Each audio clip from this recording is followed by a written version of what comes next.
You know, it's a nice sunny day here in New York after a snowstorm. And I've got a few minutes. I want to ride my 1974 ATC90. However, this thing, all of a sudden, is a pain in the neck to start.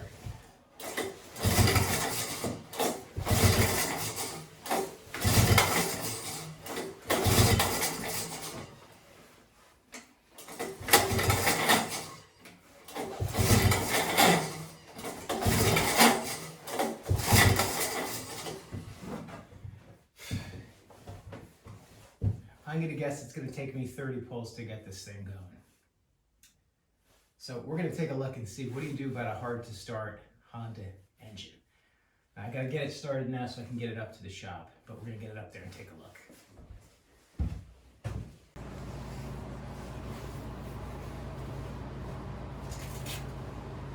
All right, so here we are in the shop. We're going to take a look at this thing.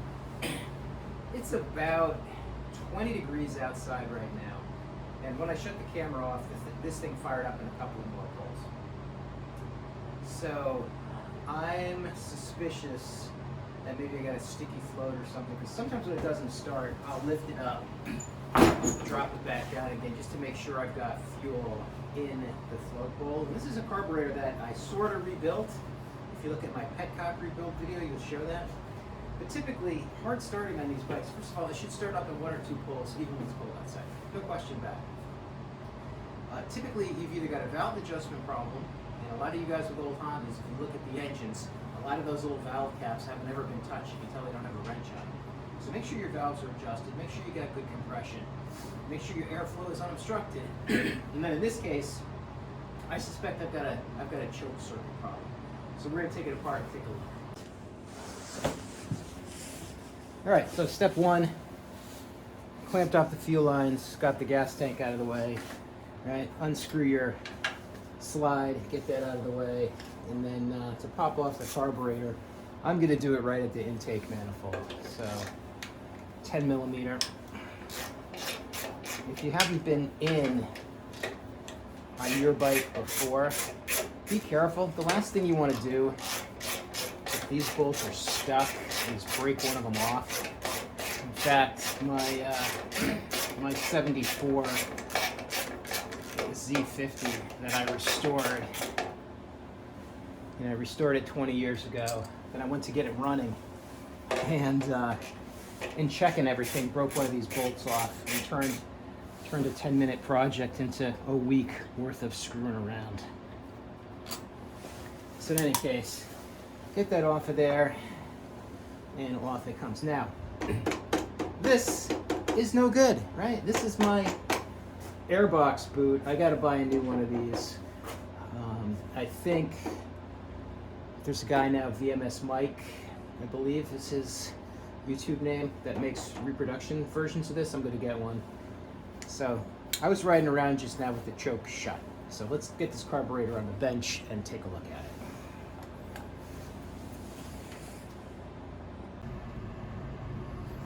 All right, so first things first, we're gonna pop the float bowl off of here and take a look, see what's going on. Now again, I was just riding around that whole time with the choke on, right? Didn't make any difference whatsoever. Still hard to start, runs with the choke on. What does that tell me? That maybe I've got an air leak somewhere? But I always like to start in the float bowl. And do yourself a favor, if you don't have a set of JIS, which is Japanese Industrial Standard screwdrivers, buy them. They fit all of these screws the way they're supposed to. They don't cam out, and then you don't have to replace your screws all the time. All right, we're in the float bowl. Now, this doesn't look too bad. This doesn't look too bad. I don't see a lot of corrosion. Next I'm gonna just blow out some of these circuits and make sure nothing is clogged. All right, so I blew everything out. These jets are new. Nothing, no passages blocked. One thing I noticed, this old gasket really needs to be replaced, and it's blocking a little bit of the intake. That's not my starting problem, but I'm going to take a razor blade and clean that up a little bit. I noticed that the air screw was almost 3 turns out, which makes no sense to me because I put that in. It might have started off at 3 turns out when I got the bike, and I just reset it that same way. So I just did it 1.5, and I popped off the air box because we're going to take a look and see what's going on inside here. So let's do that next. All right, and surprise, surprise, this is the inside of the air box. Looks nice, but there's no filter.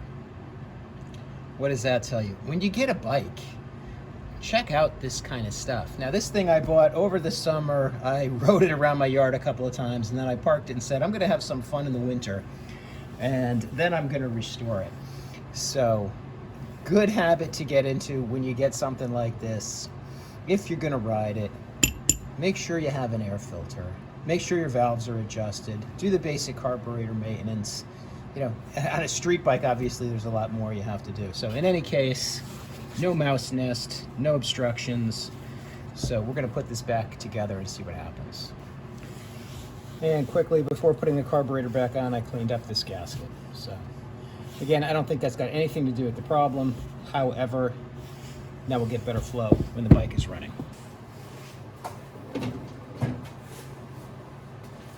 All right, so here we are a little bit later. Everything is cold now. Make sure my hokey ignition switch is on. I noticed that the electrical wiring is just kind of hanging here. That's not good.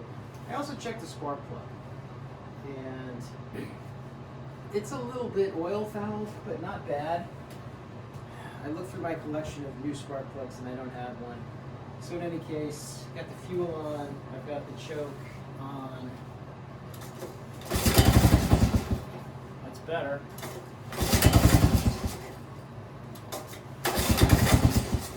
Try and choke off a little bit.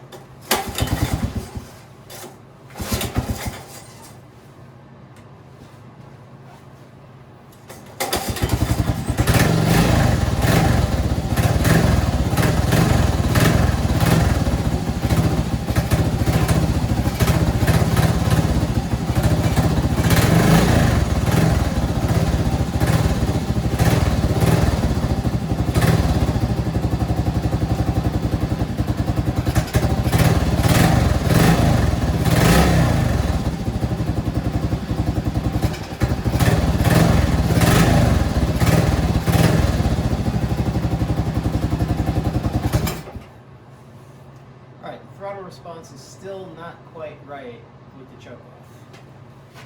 So I'm going to fool with that air screw.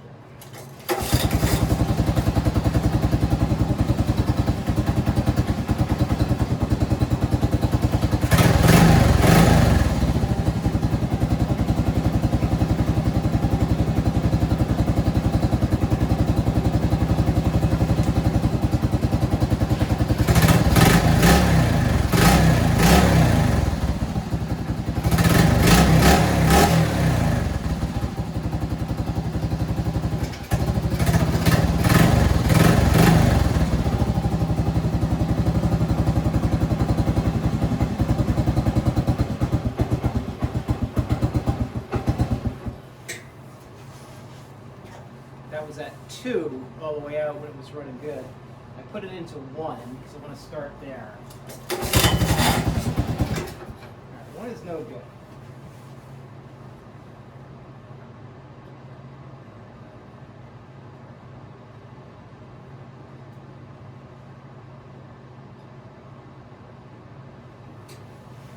This is about 2 1/4. Choke is off now.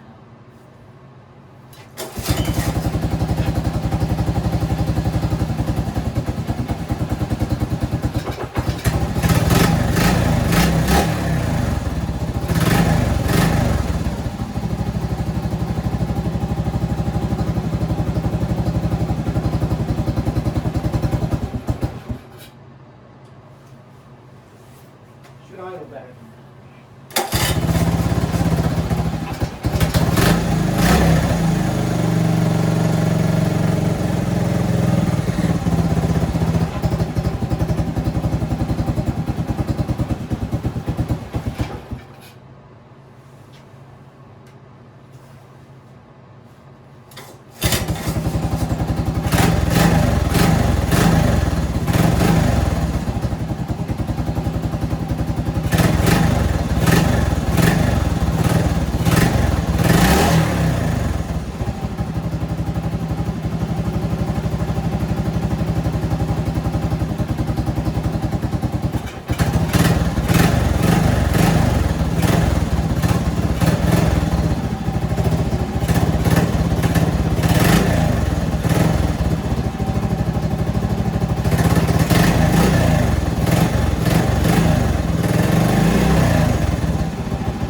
couple of things. Better, but not right. Now, it is still cold outside. I'm going to guess right now it's probably about 45 in the shop. The engine is still kind of cold and runs really good with the choke on. You know, it gets a little sketchy with the choke off. Definitely have an air leak from this boot, so I'm going to get a new boot. I am definitely going to get a new spark plug. And then the next thing I'm going to do is just go in and check the valves. I'm not doing that today. So for the most part, it starts up a little bit better. Still not right. Don't have all of the stuff I need to fix it today. So we're going to probably do another video once I get those other couple of parts, because this thing running good, but needs to be running a little bit better. And then one other thing I noticed, very difficult to shift this bike. Again, it's a 90 with an 85 110 engine that shifts up. I'm pulling the shifter, it seems like up to my neck. I'm going to relocate that so it's a little bit lower. But otherwise, hard to start. Check your valves, check your spark, check your fuel, and 9 times out of 10 it's one of those things. I wish this was a little bit more useful. We did make some progress, not 100% done. But you got any experience with your Honda ATC, shoot me a comment below, and let me know what I might be missing here. Hey, and by the way, I'm looking for a 1974 ATC90. It's got to be a 1974. Typically in decent but restorable condition. If you've got one, you know of one, and you're somewhere, you know, in New York, Connecticut, or reasonably close distance, shoot me a comment, let me know.